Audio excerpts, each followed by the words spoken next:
La transmettre donc au professeur Michel Voisin, qui est pédiatre, et qui donc va nous parler à la place de Laurent Lemaître, qui, pour des raisons de santé aussi, ne peut pas être des nôtres aujourd'hui, et qui va nous parler donc de liberté, autonomie en pédiatrie. Et il a donc jusqu'à 15h30. J'avais privilégié effectivement l'intervention du psychologue, puisque Laurent Lemaître est psychologue dans le service d'oncologie pédiatrique, et c'est vraiment un domaine qui est particulièrement sensible au niveau de l'autonomie dans la décision et dans le suivi. Mais donc, comme le dit Thierry, il a un empêchement de santé, et donc je me suis substitué à lui, et c'est la vision du médecin et non pas du psychologue que je vous présenterai. Alors bon, j'aurais pu vous présenter les nombreuses chartes, les propositions traitant des droits de l'enfant dans un contexte médical, charte des droits de l'enfant hospitalisé, droits de l'enfant mineur, Convention des Nations Unies relative aux droits de l'enfant du 20 octobre 1989, et plus récemment donc la loi du 4 mars 2002 relative aux droits des malades et la qualité du système de santé. Mais j'ai privilégié plutôt de vous parler de mon expérience, celle de pratiquement 50 ans de pratique pédiatrique en CHU, dans un domaine un petit peu spécialisé qui est la cardiologie de l'enfant. Ça paraît peut-être un peu marginal, mais un enfant sur 100 aujourd'hui naît avec une malformation cardiaque. Petite réflexion sur la pratique de la pédiatrie, et je citerai Daniel Alagil, qui est le premier pédiatre français qui a développé la spécialité de maladie du foie de l'enfant. Et il a pris en charge donc de très nombreux patients dans des situations qui étaient extrêmement précaires.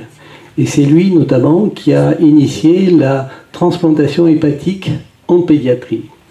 Dans l'ouvrage L'enfant messager, qui a été publié au terme de sa carrière, après avoir constaté que l'efficacité de l'intervention médicale a bien souvent affaibli la dimension humaine, il écrit, je le cite, « La médecine d'enfant a moins subi cette altération de la relation du médecin et de son malade, car le savoir y est toujours mêlé à une émotion, une sensibilité, une affectivité, sans lesquelles il n'est pas possible de soigner des enfants. C'est ici que réside la puissante originalité de la pédiatrie, constamment perçue par ceux qui l'exercent et difficile à entrevoir pour la plupart de ceux qui n'ont jamais soigné que des adultes. L'extraordinaire relation triangulaire médecin-malade, médecin-parent et surtout enfant-parent ouvre sur le monde des hommes un regard qui, sans avoir le pouvoir d'effacer l'indispensable rigueur technique, donne à la médecine sa profondeur et sa qualité émotionnelle. Et c'est vrai que ces relations particulières impactent la problématique de la liberté et de l'autonomie dans la relation de soins, d'autant qu'au moins jusqu'à l'âge de l'adolescence, ce sont les parents qui sont amenés à valider une décision de prise en charge.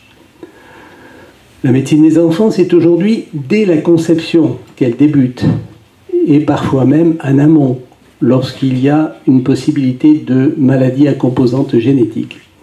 Et cette problématique liberté-autonomie, je l'aborderai aux divers âges de la vie de l'enfant, et je commencerai par la période prénatale, qui est actuellement particulièrement critique.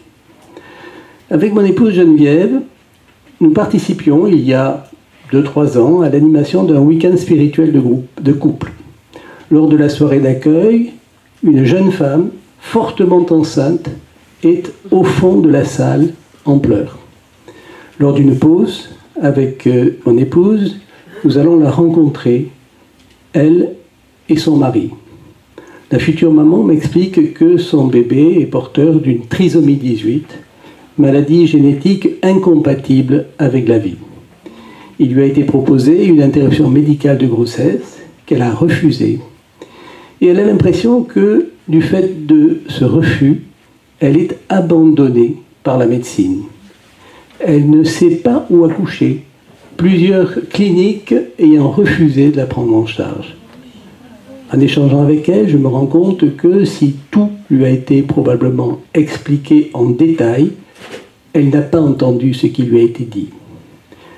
Dans les jours qui ont suivi, elle a contacté la maternité catholique de l'Étoile, à Aix-en-Provence, et la petite sœur qui a reçu son appel lui a dit qu'elle serait accueillie avec joie. Le bébé est né peu après, il a vécu quelques heures, juste le temps de faire la connaissance de ses frères et de recevoir le sacrement du baptême. Liberté, oui. La maman a eu la liberté de ne pas se résigner à une interruption de grossesse. Mais l'autonomie qui lui a été laissée a été excessive. Elle n'a pas reçu, pour reprendre le terme de Jean-Pierre Bénézèche, l'étayage dont elle avait besoin. Donc, cette problématique liberté-autonomie, elle se pose aujourd'hui de façon brûlante quand est envisagée une interruption médicale de grossesse. La plus fréquente des anomalies chromosomiques dépistées avant la naissance, c'est la trisomie 21. Au premier trimestre de grossesse, la conjonction de l'âge de la maman, de dosage biologique et la constatation d'une nuque épaisse à l'échographie fétale permet d'évaluer un risque. S'il est inférieur à 1 sur 1000, la grossesse peut se poursuivre sereinement. S'il est supérieur à 1 sur 500, une ponction de liquide amniotique est proposée pour étudier le karyotype du fœtus. Et s'il est supérieur à, inférieur à 1 sur 1000, pardon, la grossesse se poursuit, 1 sur 500. Et en cas de risque intermédiaire, donc, eh bien, on va proposer une technique qui a été plus récemment mise en place, qui est une prise de sang pour étudier le karyotype du fœtus. En cas de diagnostic confirmé de trisomie 21, après discussion au sein d'une structure dédiée qui s'appelle le Centre pluridisciplinaire de diagnostic prénatal, une interruption médicale de grossesse est proposée, tout en laissant aux parents la liberté de poursuivre la grossesse. Les parents sont-ils libres de leur décision? Le médecin devrait normalement, lors de la présentation du test de dépistage en début de grossesse, informer les parents que cela débouchera, le cas échéant, sur une proposition d'interruption médicale de grossesse.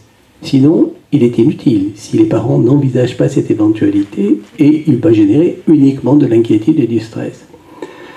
Très souvent, en plus, en cas de diagnostic confirmé, lors de l'entretien avec le médecin du centre de diagnostic prénatal, l'option interruption de grossesse est fortement privilégiée. Et les études montrent que les refus sont quasi exclusivement le fait de familles catholiques et musulmanes.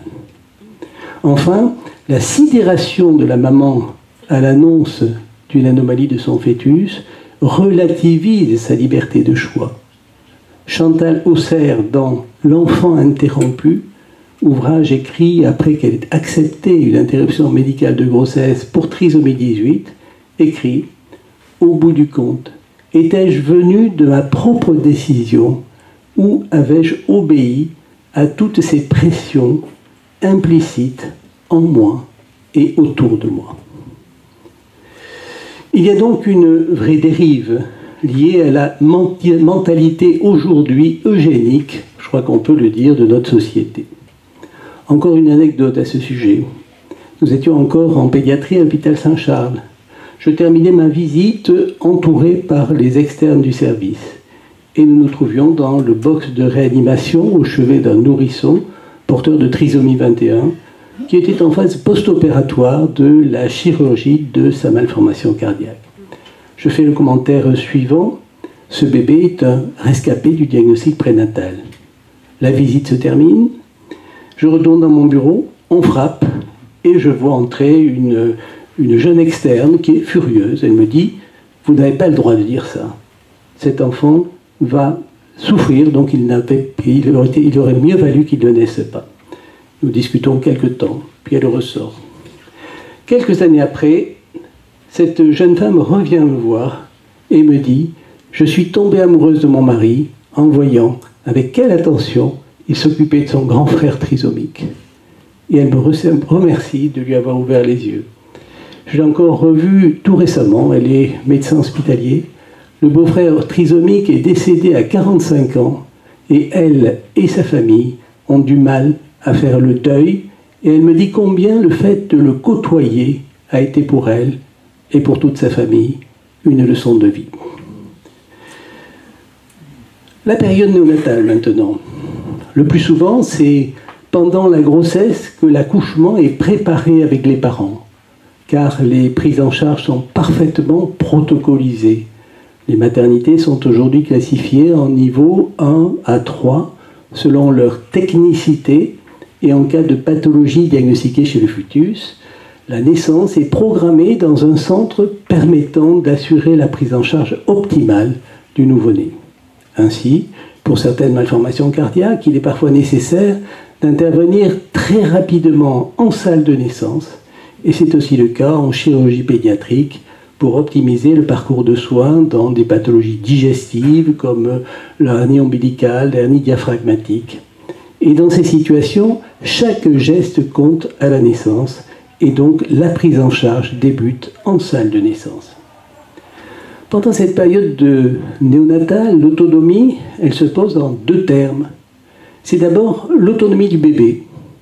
Elle a fait l'objet d'une belle réflexion qui a abouti ce qu'on appelle les soins de développement pour les grands prématurés, qui consistent à placer leur couveuse dans un lieu calme, à être attentif à l'environnement lumineux et sonore. Les bébés sont positionnés en position fœtale. Les parents ont des périodes de peau à peau et participent aux soins. Et les soins sont coordonnés de façon à être le moins invasif possible. L'expérience montre que lorsqu'un tel programme est mis en place, c'est à Montpellier un programme qui s'appelle NIDCAP, la durée d'hospitalisation diminue significativement. Autonomie du bébé, liberté des parents. La question de la liberté des parents, elle se pose pour des nouveau-nés ou des nourrissons porteurs de pathologies gravissimes. Ce peut être le cas de séquelles respiratoires très sévères de la prématurité ou de pathologies comportant une atteinte neurologique si grave que les fonctions végétatives sont défaillantes, la déglutition, la respiration. Dans ce cas, une discussion collégiale peut déboucher sur une décision de limitation des thérapeutiques actives. Mais combien cette décision est difficile à prendre, car les parents sont très attachés à leur bébé et ont du mal à envisager la séparation. Les soignants aussi, et il n'est pas rare qu'une voix s'élève, mais il est si mignon. La législation demande que l'avis des parents soit recueilli, mais la décision revient au médecin, et c'est bien comme cela. On ne peut demander à des parents de statuer sur la vie ou sur la mort de leur enfant. Cette décision de limitation de la prise en charge, elle doit être préparée. La myotrophie spinale, c'est l'équivalent chez le nouveau-né de la maladie de Charcot de l'adulte. On a évoqué tout à l'heure la sclérose latérale amyotrophique. Dès la naissance, on constate que le bébé n'a aucune activité motrice. On parle de poupée de chiffon. Il est incapable de déglutir et progressivement, il va perdre son autonomie respiratoire. Par contre, l'éveil est tout à fait normal. Dans cette situation, il faut préparer les parents à l'issue fatale qui survient habituellement dans le premier trimestre en leur assurant qu'une prise en charge palliative sera mise en place pour que le bébé ne souffre pas. Période prénatale, période néonatale, l'enfant maintenant. Respecter l'autonomie de l'enfant dès lors qu'il est en âge de comprendre, c'est d'abord ne pas lui cacher son état de santé. Nathalie a 12 ans. Elle est porteuse d'une maladie sévère du muscle cardiaque que nous ne contrôlons pas. Il faut bien se résoudre à la transplantation. La maman est très angoissée à la perspective de l'annonce. Nous convenons que le lendemain à 8 heures, je viendrai lui parler. Elle est devant la télé. Je lui explique que son cœur est une pompe et que la pompe ne fonctionne plus. que nous ne parvenons pas à la relancer. Elle me répond alors du tac au tac, alors il faut changer le cœur. Sans émotion particulière, et elle pose à nouveau son regard sur l'écran de télé. Un donneur s'est présenté très vite, elle a été transférée en hélico. J'ai gardé la lettre multicolore qu'elle m'a envoyée à son arrivée à Marseille, dans laquelle elle dit avec humour « L'hélicoptère m'a secoué, mais je suis arrivé en un morceau. » Et aussi, merci beaucoup à tout le personnel d'avoir fait le plus possible. Elle est décédée de rejet aigu 15 jours après la chirurgie. Il est vrai que l'enfant est souvent beaucoup moins angoissé devant la perspective de la mort que ne l'est l'adulte. En témoignent les jeunes acteurs du film Les Mistral gagnants, réalisé par Anne-Dauphine Julien, dont 2 enfants sont décédés d'une maladie dégénérative sévère. Elle en témoigne dans le livre « 2 petits pas sur le sable mouillé », la plupart d'entre vous l'ont lu. Elle a voulu suivre pendant 1 année, dans leur hôpital, 5 enfants, chacun atteint d'une maladie chronique très sévère. L'un d'eux est décédé depuis. Tous témoignent, souvent avec humour, d'un formidable attachement à la vie. Voici quelques-unes de leurs réflexions. Quand on est malade, ça n'empêche pas d'être heureux. Pour moi, c'est pas difficile, mais je sais pour vous, c'est difficile. Ou encore, c'est pas grave. On laisse tomber les choses qui nous tracassent et on vit avec.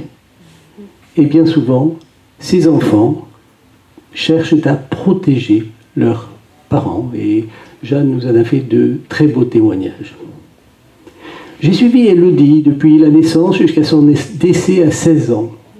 Elle était porteuse d'une maladie génétique avec un léger déficit intellectuel et une malformation cardiaque incurable. Avec elle et ses parents, nous nous sommes battus jusqu'au bout, lui donnant même la perspective d'une transplantation du cœur et du poumon à laquelle nous ne croyions pas vraiment. Elle était pleine d'humour, me taquinait dès qu'elle entrait dans le box de consultation. 3 mois après sa mort, ses parents ont demandé à me rencontrer. Ils voulaient, m'ont-ils dit, boucler la boucle après ce chemin de souffrance que nous avions vécu ensemble. C'est dire que plutôt qu'une problématique d'autonomie et de liberté, ce qui se met en place en cas de maladie chronique sévère, c'est avec les parents un véritable partenariat que j'évoquais tout à l'heure. Partenariat et avec les enfants se crée une relation affective qui est bien différente de la juste distance conseillée aux soignants de personnes adultes. Dans un service de pédiatrie, quand un enfant meurt, tout le monde pleure. Dernière partie que je souhaite aborder, c'est la transition vers l'adulte.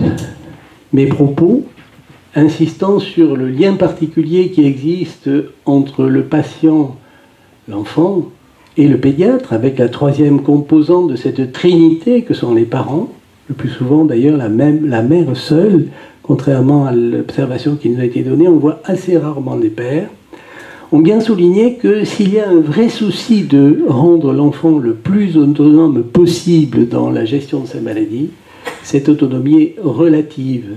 L'enfant est en quelque sorte en liberté surveillée. Et si l'on n'anticipe pas le passage à l'âge adulte, il y a un risque réel d'abandon de suivi et d'errance médicale. Il y a quelques années, un confrère pédiatre avait souligné le besoin de ce qu'il qualifiait de pédiatre d'adultes. Pour la petite histoire, il s'appelait le docteur Bébé. C'est un peu ce qui s'est passé dans ma spécialité de cardiologie de l'enfant. Les progrès dans la prise en charge précoce ont été tels, notamment par les prouesses de la chirurgie néonatale, qu'arrive aujourd'hui à l'âge adulte un grand nombre de patients qui autrefois ne vivaient pas. Par exemple, ceux naissant avec un seul ventricule au lieu de 2, pour lesquels sont aujourd'hui proposées des interventions palliatives, qui ne les guérissent pas, bien entendu, mais qui leur permettent de vivre. Mais ces nouveaux patients posent des problèmes que les cardiologues adultes ne connaissent pas, ne sont pas du tout familiers à ces problématiques. Alors, la spécialité de cardiologie pédiatrique s'est progressivement muée en spécialité de cardiologie congénitale, et le pédiatre spécialiste qui a initié la prise en charge du nouveau-né, continue à être partie prenante pour le suivi et les décisions pour le même patient à l'âge adulte. Cardiologue pédiatre et cardiologue d'adulte assurent des consultations conjointes qui sont le garant d'une bonne continuité dans le suivi. En amont, dès la période pubertaire, dès le début de la puberté, des programmes dits de transition sont mis en place, car de nouveaux problèmes vont se poser avec pour l'enfant et le futur adulte de nouveaux défis à relever. Il va devoir dépasser les contraintes de la maladie qui souvent s'opposent à ses aspirations d'autonomie et de liberté. Lorsque la cardiopathie est sévère, il lui faut une mise en confiance qui passe notamment par un réentraînement à l'exercice. Il lui faut une bonne connaissance de sa maladie et des outils pour la gérer au mieux sans le contrôle des parents. Il faut aborder avec lui l'orientation professionnelle et avec les jeunes femmes les problématiques de la vie affective et sexuelle, de la contraception, de la grossesse, qui, quand elle survient, doit faire l'objet d'une surveillance extrêmement attentive. Et puis le jeune et ses parents devront faire le deuil du monde pédiatrique qui les accompagne depuis la naissance et qu'ils considèrent souvent comme une deuxième famille. Le jeune devient l'acteur principal et pour les parents, ils doivent apprendre à lâcher prise sans pour autant abandonner leurs enfants. J'évoquerai quand même quelques situations limites. Je ne ferai qu'évoquer les situations heureusement rares dans lesquelles la liberté des parents n'est pas respectée. Par exemple, en cas de suspicion de sévices à enfants, ou lorsque des parents refusent une thérapeutique alors que la vie de l'enfant est en danger.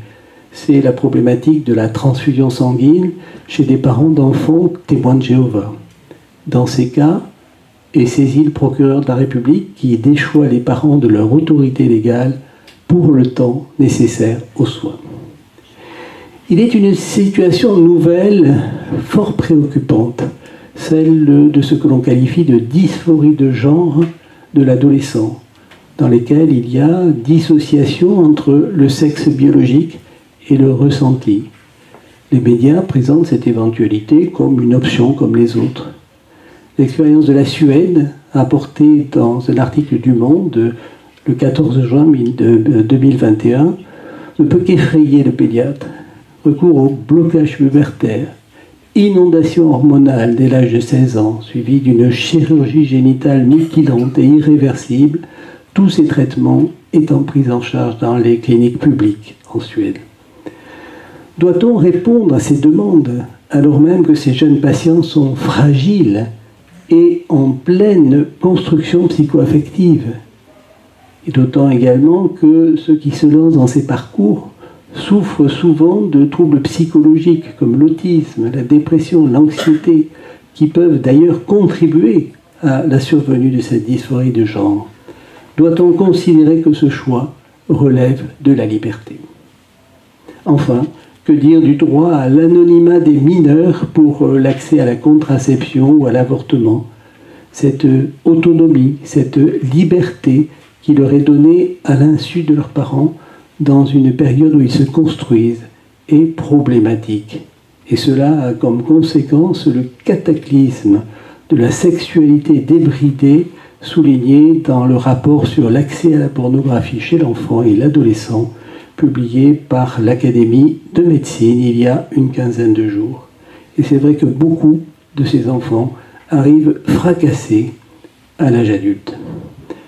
Petite remarque intéressante sur l'actualité concernant l'avortement, intéressante est la réflexion du Sénat la semaine dernière, qui a voté pour l'inscription dans la Constitution de la liberté de la femme à recourir à l'IVG, formulation qui abandonne la notion de droit. On est en plein dans le débat d'aujourd'hui. Quelques mots de conclusion, voilà les quelques réflexions que je voulais aborder avec vous. Je les ai illustrées par quelques cas cliniques. Et c'est pour vous faire percevoir que la pédiatrie n'est pas une discipline comme les autres, du fait de cette relation particulière qui s'établit avec l'enfant et ses parents. Et ce que j'ai évoqué tout au long de mon exposé, eh bien leur prénom et leur visage reste gravé dans ma mémoire, particulièrement quand ils n'ont pas survécu. Tout enfant acquiert peu à peu de l'autonomie vis-à-vis de ses parents. Cela nécessite un long apprentissage. Et lorsqu'il est malade, dès qu'il est en âge de comprendre, il doit apprendre progressivement à gérer sa maladie, d'abord sous le contrôle de ses parents, qui, pour le pédiatre, sont des partenaires de soins. Il y a dans la salle une surveillante qui a mis en place, il y a quelques dizaines d'années, sur le pôle enfant, le programme Parents partenaires de soins. C'est quelque chose qui est absolument essentiel pour un bon suivi des enfants. Et le progrès essentiel de ces dernières décennies a été la mise en place de programmes de transition qui ont comme objectif une totale autonomisation du jeune par rapport à ses parents. Je vous remercie.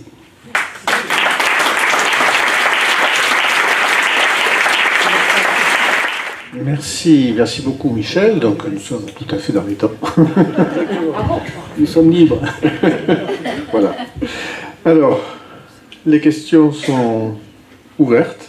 C'est simplement un témoignage. Nous étions venus ici pour l'inauguration de cette maison et en arrivant, nous croisons dans le parc en face des amis de nos enfants qui avaient une petite fille trisomique. Et ils le savaient avant la naissance. Et cette petite fille est arrivée en courant et s'est jetée dans les bras de Michel.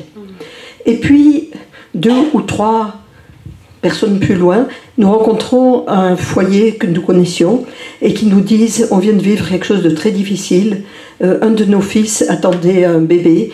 Il avait une trisomie et on a fait un avortement thérapeutique. » Et je me suis dit « On n'a pas à juger ni les uns ni les autres. » Ils se sont trouvés dans une situation impossible. Ils n'avaient pas choisi d'avoir ce diagnostic prénatal et ils ont donné une réponse différente que nous n'avons qu'à accueillir pour les consoler.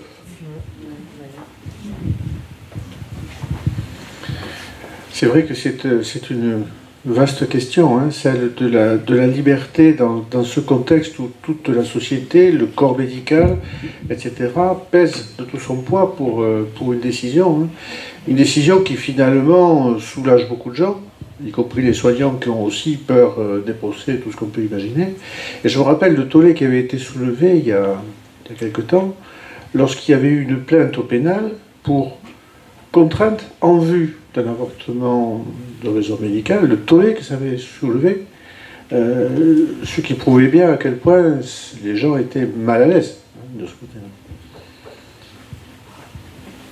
Puis bon, je peux témoigner pour avoir suivi aussi beaucoup de familles dans lesquelles il y avait des maladies génétiques où les parents ont été amenés à prendre une décision d'interruption médicale de grossesse après qu'un premier enfant a été soigné avec une maladie. Ça, c'est un traumatisme qui est extrêmement difficile à guérir pour les parents, particulièrement pour les mamans. J'ai entendu que vous parliez du passage du médecin, du pédiatre à l'âge adulte pour les grands cardiaques. Moi, je n'ai pas vécu ça, je me suis toujours occupée d'enfants qui n'étaient pas très graves, avec qui ça se passait bien, mais il y avait toujours un malaise entre les deux.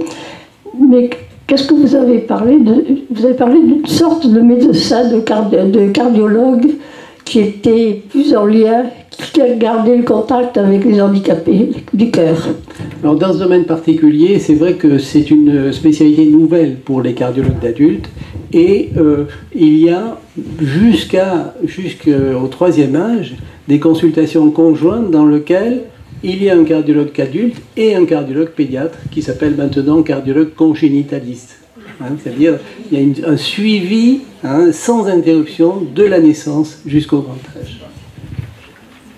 Et justement, notamment, tu parlais des trisomiques qui avancent en âge, comment va se faire l'articulation finalement sur le changement du regard entre l'enfant, l'adulte, c'est compliqué parce que c'est vrai qu'on a des espérances de vie qui sont de plus en plus importantes pour les trisomiques, avec un certain nombre d'écueils supplémentaires, bien sûr, une espérance de vie qui reste quand même inférieure à celle de la population générale, mais on voit maintenant, et c'était Marie-Odile Rétoré qui insistait beaucoup justement sur toute finalement cette arrivée presque à la vieillesse des trisomiques. Marie-Odile disait que régulièrement elle était reçue dans le 16e arrondissement par le fils d'un de ses collègues qui avait 50-60 ans, et quand elle arrivait dans la maison, il fumait son cigare et il lui offrait du whisky. Non, c'est un vrai problème, et c'est vrai qu'il faut vraiment...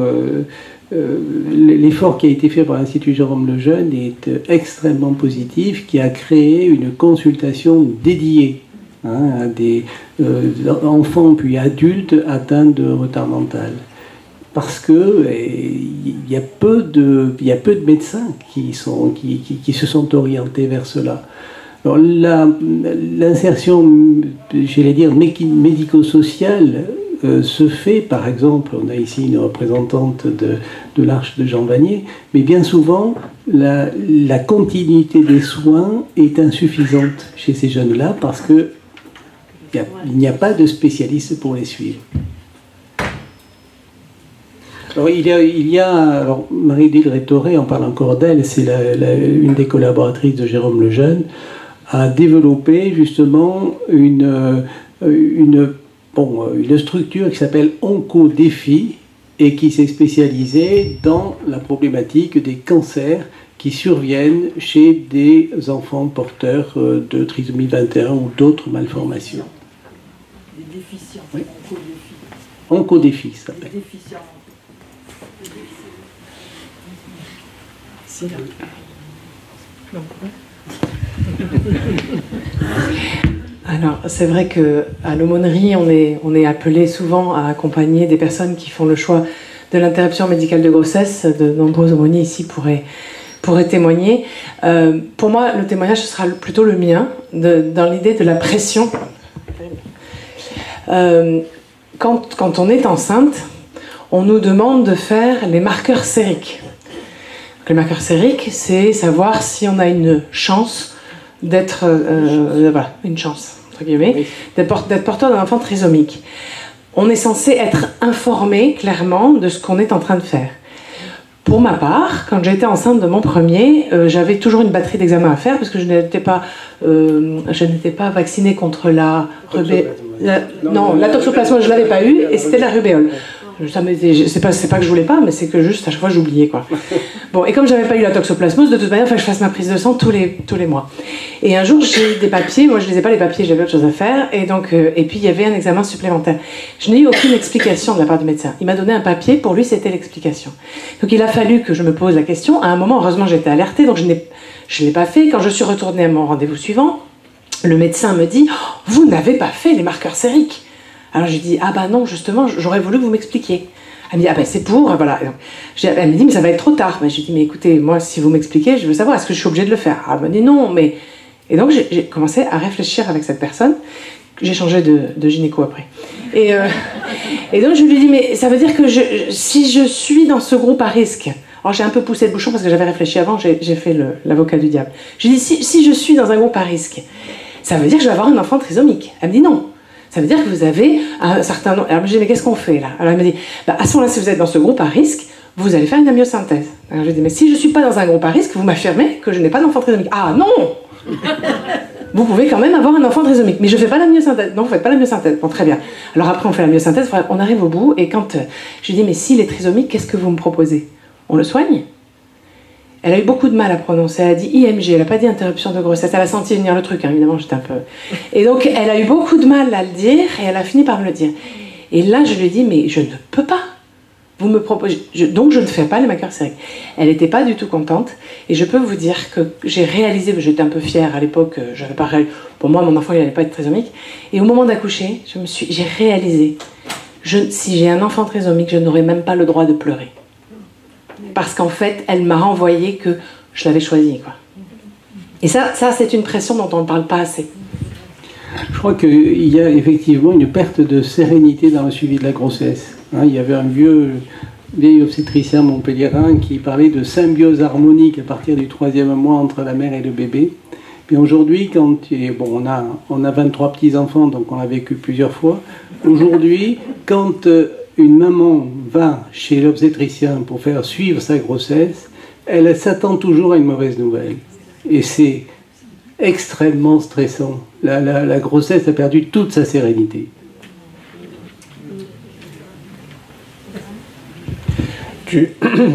Alors, en changeant un peu de sujet, dans le domaine de l'autonomie de l'enfant, il y a son autonomie aussi vis-à-vis de ses parents. Oui.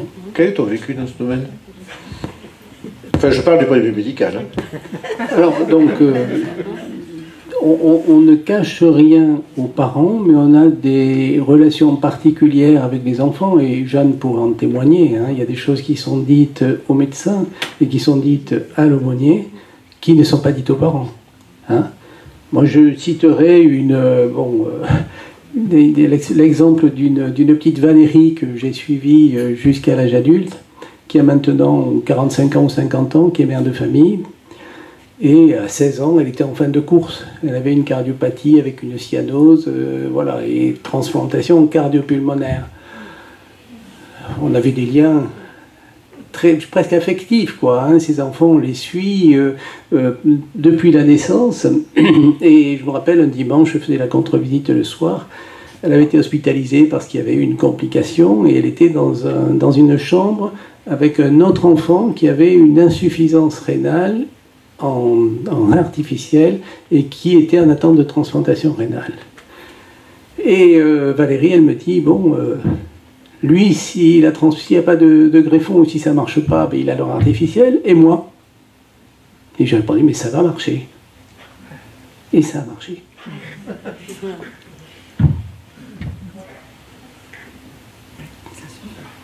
C'est ça la relation entre le pédiatre et son patient.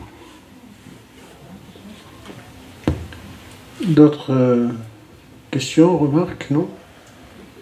Oui? Alors, je sais pas. Voilà l'initiatrice du programme Parents partenaires de soins au CHU, Suzanne Blanc. Alors vous avez dit il y a 10 ans, mais il y a 10 ans je prenais la retraite, donc c'était en 1993, c'est vrai que le temps passe. Oui, effectivement, et je pense qu'il y a des peurs en fait, il y a des peurs qui freinent beaucoup l'évolution que nous pourrions prendre plus rapidement. Parents partenaires de soins, c'était l'énorme crainte de voir les services envahis par les parents le matin, aux heures où c'est réservé pour le médical, les visites, les soins. Or, les parents pouvaient venir, et selon un programme établi, préétabli et connu de tous les paramédicaux, de façon à ce qu'ils participent à des soins tels que prendre le bain, tels que nourrir son enfant, etc. Et voilà. Et bien entendu, il arrivait que parfois, la maman venait, et puis elle ne donnait pas le bain. Et l'auxiliaire de puériculture disait, mais qu'est-ce que je vais faire maintenant? Je suis désorganisée, etc. Et la question se posait, mais hier, quand elle est venue donner le bain, est-ce que le bébé était perfusé? Est-ce qu'il était comme ceci, comme cela? Ah non, hier, il n'avait pas la perfusion. Ah ben aujourd'hui, peut-être qu'effectivement, une perfusion va faire qu'elle ne sait plus comment prendre son bébé pour le mettre dans le bain. Voilà, alors donc ça a été toute un long apprentissage de la part des médecins et des équipes soignantes autour de cela, et ça a permis de faire même une publication dans le cadre de la Fondation de France. Et pour NIDCAP, ce fut aussi pareillement, mais là, ça entraînait des obligations administratives beaucoup plus importantes. Il y avait les peurs des soignants, c'est-à-dire des incubateurs complètement couverts pour éviter la lumière, mais ça voulait dire que comment on va surveiller un bébé quand l'incubateur est entièrement couvert. Donc il a fallu se prévenir de toutes ces peurs, les dompter. Et ensuite, il a fallu effectivement avoir les services de l'hôpital pour pouvoir avoir le linge suffisant. Monsieur Voisin vous a dit qu'on positionnait le bébé dans une position fétale, mais le bébé, il avait besoin de contact autour de lui comme il était dans l'utérus. Donc il fallait du linge bien roulé autour de lui, etc., etc. Donc il fallait beaucoup plus de linge, il fallait un personnel formé. Et ça, cela a pris aussi beaucoup de temps. Donc, c'est aussi, quand on lance des programmes comme cela, il y a une question d'accompagnement permanent de négociation permanente pour arriver à un résultat. Hein, voilà. Et bien sûr l'accord des familles dans tout cela. Voilà. C'est vrai qu'autonomiser les parents, c'est pas forcément moins de travail pour les soignants.